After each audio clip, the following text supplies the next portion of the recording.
آگے سورہ حشر ہے. حشر کا مطلب سمجھتے کیا ہوتا ہے جی؟ حشر کا مطلب ہوتا ہے اخراج جمع من مکان الی مکان آخر. اخراج جمع من مکان الی مکان آخر. بہت سارے لوگوں کو ایک جگہ جمع کر کے کسی دوسری جگہ بھیج دینا. بہت سارے لوگ یہاں رہتے ہیں, ان سب کو ایک جگہ جمع کیا جائے. چلو سب ادھر آ جاؤ, کوئی ایک باقی نہیں رہنا چاہیے, چلو اپنے اپنے گھروں سے نکل آؤ. تمام لوگوں کو ایک جگہ جمع کر کے ان کو اس جگہ سے دوسری جگہ منتقل کر دیا جائے. دیٹ از کالڈ حشر. ایسے ہی حشر کو حشر کیوں کہا جاتا ہے؟ اس لیے کہ اللہ تبارک و تعالی سور پھونکنے کے لیے جب بولے گا اور اسرافیل جب سور پھونکیں گے تو سارے مردے اپنی قبروں سے نکل نکل کر کے ایک جگہ جمع ہو جائیں گے اور اس پورے مجمع کو اللہ تبارک و تعالی میدان حشر میں لا کر جمع کر دے گا. دیکھو بہت سارے لوگوں کو مختلف جگہوں سے ایک جگہ جمع کیا گیا اور اس جگہ سے دوسری جگہ پر ان کو منتقل کر دیا گیا. اس سورہ کریمہ کا نام حشر کیوں رکھا گیا؟ وجہ کیا ہے؟ مدینہ میں بنیادی 3 قبیلے تھے یہودیوں کے, بنو قریظہ, بنو نذیر, بنو قینقاع. تو ان سب کو تو قتل کر دیا گیا تھا اور لوڈی و غرام بنا لیا گیا تھا بنو قریظہ کو. انہوں نے عین احزاب کے ٹائم جنگ خندق کے وقت غداری کی تھی اور غداری کی سزا تورات کے اندر خود ہے کہ قتل کر دیا جائے. لہذا ان کو تورات کے مطابق فیصلہ کر کے ان کو قتل کر دیا گیا تھا بنو قریظہ کو, اور اسی خندق میں ان کی گردنیں ڈال دی گئی تھی مار مار کر کے. انہوں نے غداری کی تھی. یہ بنو نذیر تھے دوسرے جن کا ذکر یہاں پر ہے. انہوں نے کیا کیا تھا؟ نبی کریم صلی اللہ علیہ وسلم کو 2 مقتولوں کی دیت لینے کے لیے جانا تھا کہ ہمارا تعاون کرو, 2 مقتول لوگوں کی دیت دینی ہے تو تم لوگ ہماری مدد کرو. تو نبی کریم صلی اللہ علیہ وسلم اس مساعدت کے لیے ان کے پاس گئے ہوئے تھے. ان کو جب معلوم ہوا کہ نبی آنے والے ہیں تو انہوں نے پلان کیا کہ یہ آئیں اور ان کو ختم کر دیا جائے, نبی کریم صلی اللہ علیہ وسلم کو ختم کر دیا جائے. پورا پلان بنا لیا تھا انہوں نے نبی کو قتل کرنے کا. ان کی پرانی عادت ہے انبیاء کو قتل کرنا. یقتلون النبیین, اللہ تبارک تعالیٰ فرماتا ہے یہودیوں کی عادت ہے کہ یہ اللہ تبارک و تعالیٰ کے نبیوں کو چھوڑنے والے نہیں ہیں. تمہاری کیا رعایت کریں گے؟ انہوں نے نبیوں کو نہیں چھوڑا, تمہیں کیا چھوڑیں گے؟ اور ان کی تمام حرکتیں بتائی گئی اس سورہ کریمہ میں تاکہ ان کی حرکتیں جان کر کے آدمی ان سے خبردار رہے. اور مفسرین نے لکھا ہے کہ ان کی حرکتیں اس وجہ سے یہاں ذکر کی گئی ہیں تاکہ دنیا کے تمام لوگ, ہر مذہب پہ ماننے والے لوگ یہودیوں سے خبردار رہیں. اس لیے کہ دنیا میں جب بھی کوئی فساد ہوتا ہے تو یا تو خود اس کے مرتکب ہوتے ہیں, یہ خود کرتے ہیں, یا پھر اس کے اندر ان کا رول ہوتا ہے. یعنی دنیا میں جب بھی کوئی فتنہ ہوتا ہے تو یا تو خود یہ فتنے کو انجام دیتے ہیں یا پھر اس فتنے کے اندر ان کا کوئی نہ کوئی رول ہوتا ہی ہے. اللہ اکبر, اتنے خطرناک ہیں یہ. لہذا ان سے بچو, یہ بہت بڑے فتین اور بہت بڑے شیطان ہیں یہ یہودی. اس وجہ سے ان کی تمام کارستانیاں, ان کے تمام معاملات یہاں بیان کیے گئے. تو نبی کریم صلی اللہ علیہ وسلم کو قتل کرنے کا انہوں نے پلان بنا لیا تھا اور نبی کو معلوم ہو گیا نبی کو بذریعہ جبرائیل کہ آپ کو قتل کرنے کا پلان کیا جا چکا ہے. نبی کریم صلی اللہ علیہ وسلم کا گھیر لیا جائے ان کو. تمام صحابہ کرام نے ان کو گھیر لیا. اچھا, اللہ فرماتا ہے ان کو 2 چیزوں پر بڑا بھروسہ تھا. حصونہم, اپنی گھڑیوں پر.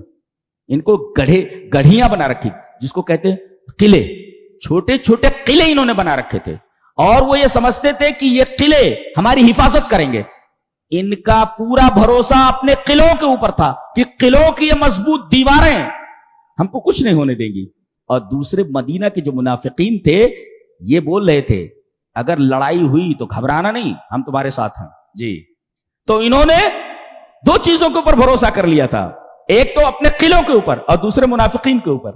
اللہ فرما رہا ہے ان کے قلعے نہیں بچا سکے ان کو, اور منافق تو بڑا کمزور ہوتا ہے, وہ بہت ضعیف ہوتا ہے, اور یہ جب لڑنے کے لیے نکلیں گے تو یہ ساتھ تمہارے بالکل نہیں آئیں گے، یہ تمہارا ساتھ بالکل نہیں دیں گے. ویسے ہی ہوا جب مسلمانوں نے ان کے قلعوں کا محاصرہ کر لیا تو کوئی بھی منافق ان کو ساتھ دینے کے لیے، ان کا ساتھ دینے کے لیے نہیں آیا جی. اور ان کے قلعے بھی ان کو نہیں بچا سکے. انہوں نے درخواست کی کہ ہمیں چھوڑ دیا جائے. کہا کہ لیکن مدینہ میں تم کو رہنے نہیں دیا جائے گا، شرط ہے یہ. کہ ٹھیک ہے ہم لوگ چلے جائیں گے، ہم کو جلا وطن کر دو، مارو نہیں، قتل مت کرو، ہم کو جلا وطن کر دو. نبی اکرم صلی اللہ علیہ وسلم رحیم تھے. آپ نے کہا ٹھیک ہے تم کو جلا وطن کر دیا جاتا ہے.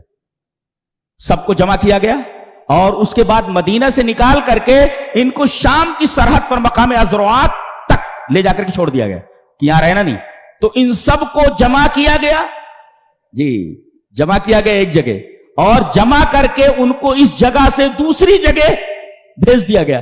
تو اخراج جمع من مکان الی مکان آخر، اس وجہ سے اس کو حشر کہا جاتا ہے.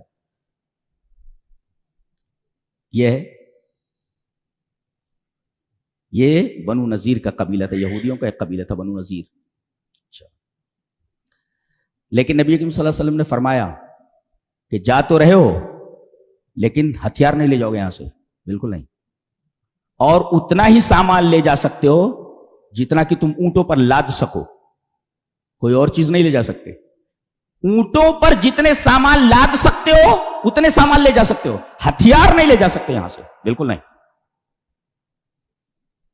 کہتے ہیں کہ جب اپنے سامان لاد کر کے اونٹوں کے اوپر، گھوڑوں کے اوپر چلنے لگے تو یہ دف بجا رہے تھے، یعنی مسلمانوں کو چڑھانے کے لیے. اس وقت بھی باز نہیں آئے. نبی کریم صلی اللہ علیہ وسلم کی رحمت برابر آڑے آ رہی تھی، نہیں تو یہ بچتے نہیں ہے بنو قریظہ کی طرح جی. اللہ نے فرمایا ان کے قلعے انہیں بچا نہیں سکے. اور منافقین نے کہا تھا کہ ہم تمہارا ساتھ دیں گے.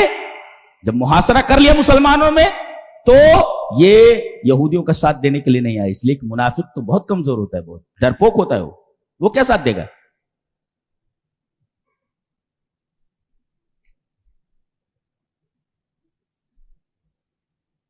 تو اس سورہ کریمہ کے اندر یہودیوں کے اس قبیلے بنو نذیر کا واقعہ بیان کیا گیا.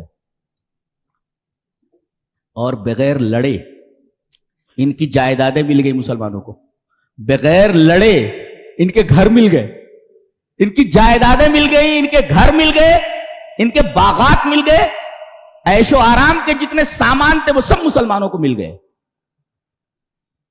اس لیے کہ یہاں سے ان کو نکال دیا گیا تھا نا. اچھا، یہ جو چیزیں ہاتھ میں آئیں، بنو نذیر کی جائیدادیں، گھر وغیرہ، یہ کن کو ملا؟ مسلمانوں کو نہیں دیا گیا. یہ پورا کا پورا مال فے کہا جاتا ہے. فے کہتے ہیں کہ مسلمانوں نے چڑھائی کی کسی کے اوپر، لیکن جنگ کے بغیر مال غنیمت مل گیا.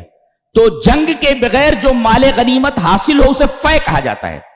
اور مال فے پورا کا پورا نبی کو دیا جاتا ہے. نبی اپنے انداز سے اس کو خرچ کرتا تھا جی. یہ پورا کا پورا مال فے یہ نبی کے لیے ہوتا تھا، اس لیے بغیر لڑے ہوئے یہ چیزیں حاصل ہوئی ہیں. اس لیے کسی سپاہی کو، کسی صحابی کو اس کا حصے دار نہیں بنایا گیا. پوری کی پوری چیزیں نبی کو دے دی گئی. اس کو مال فے کہتے ہیں. چلتے چلتے اللہ نے فرمایا یہ اتنے بدماش تھے یہ کہ چلتے چلتے یخربون بیوتہم، اپنے گھروں کو خراب کر رہے تھے. یہ ادھر توڑ دیا، ادھر توڑ دیا، ادھر خراب کر دیا، ادھر توڑ دیا. یخربون بیوتہم، یہ لوگ جب نکل رہے تھے تو انہوں نے اپنے گھر کو خراب کرنا شروع کر دیا تھا. خراب کر کے گھر نکلے، لیکن کتنا خراب کریں گے جی. جیسے ہوتے نہیں ہیں کچھ لوگ ہوتے ہیں کہ بھئی ان کے ہتھیار یہاں پر موجود ہے، دوسرا کوئی چلا نہ لے، استعمال نہ کر دے، تو اس کے اندر کوئی ایسی چیز کر کے جاؤ تاکہ ان ہتھیار کو دوبارہ ورکنگ میں نہ لایا جا سکے جی. ایسے ہوتے ہیں. تو یہ لوگ بھی ایسے ہی ہیں، یہ یہودیوں کی طرح ایسے دماغ ہے ان کے جی.